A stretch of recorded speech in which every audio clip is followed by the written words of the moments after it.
Ito nga pala mga kahumbady, yung iwa-waterproofing natin. So, bago po natin pahiran ng waterproofing yan, ay kailangan linisin po muna natin. Siguraduhin po natin na malinis bago po natin pahiran ng waterproofing. So, ayan po mga kahumbady. Pangit po yung pagkaka-flooring niya.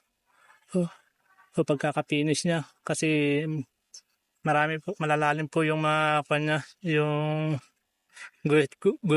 So, kaya po may bitak-bitak.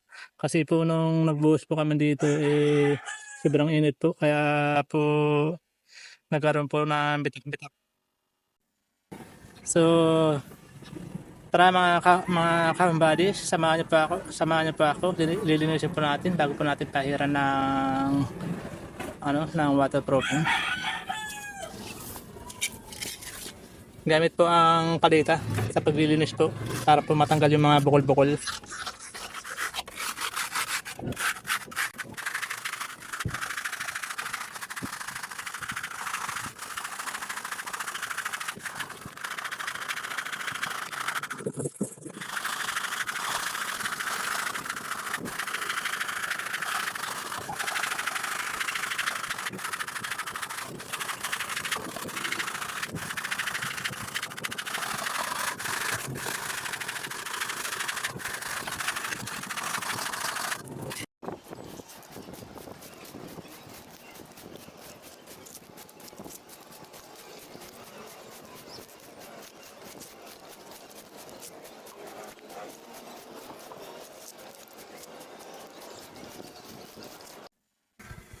Ito na nga pala mga kahumbady, yung pinaghalong simento at adhesive.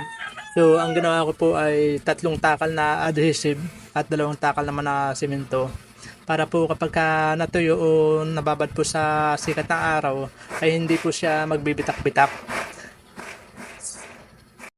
Kasi po kapag sobrang dami po ng simento, kapag nababad po yan sa sikat ng araw, ay magbibitak-bitak po yan. So, baliwala lang po yung waterproofing natin. So, yun lang po mga kahumbady. So, samahan nyo ako. So, lalagyan na natin ng tubig bago po natin i-apply sa rooftop.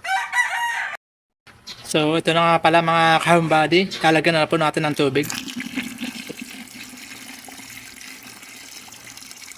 Kailangan po dyan mga kahumbady ay maraming tubig po ang lalagyan natin. Yung para po siyang malabnaw.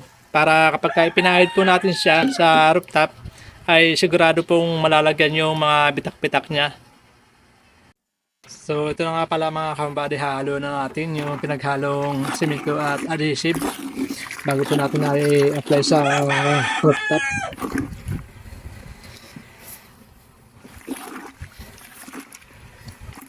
Medyo mahirap haluin mga kahumbady kasi mano-mano lang po ang gamit natin.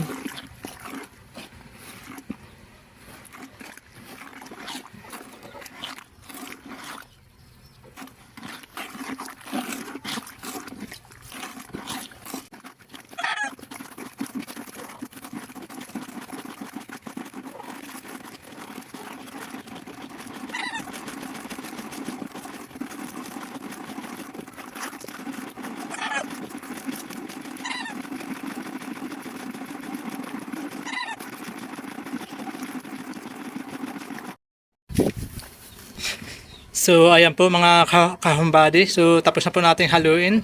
So i-apply na po natin siya. Ayan po, medyo po siya, malabnaw. Ayan po mga kahumbady.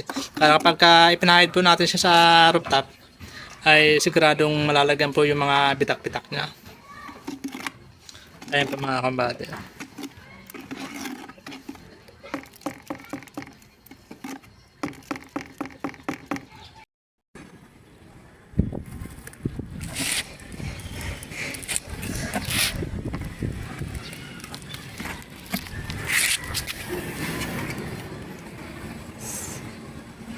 Ayan na po mga kahumbady, so haguran na natin para kumapit na po at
Good morning po mga kahumbari. So medyo maganda po ang panahon ngayon, pero mamayang hapon babagsak na po ang ulan yan. So mga kahumbari, may papakita po ako sa inyo ngayon. So yung resulta po na ginawa nating DIY waterproofing.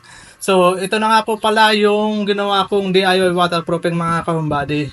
Napaka-epektibo po dahil sa 1 month nang nakalipas simula nung ginawa ko ito at ilang beses na rin nakaranas ng malalakas na pag-ulan. Pero wala pong tagas mga kaumbady.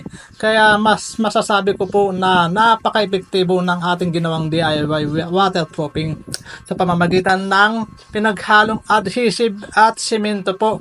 Pero kung gusto nyo pong mas matibay mga kaumbady, pahiran nyo po ng flexiban na may halong simento para po mas maging matatag po at matibay po ang ating waterproofing. So yun lang po mga kaumbady.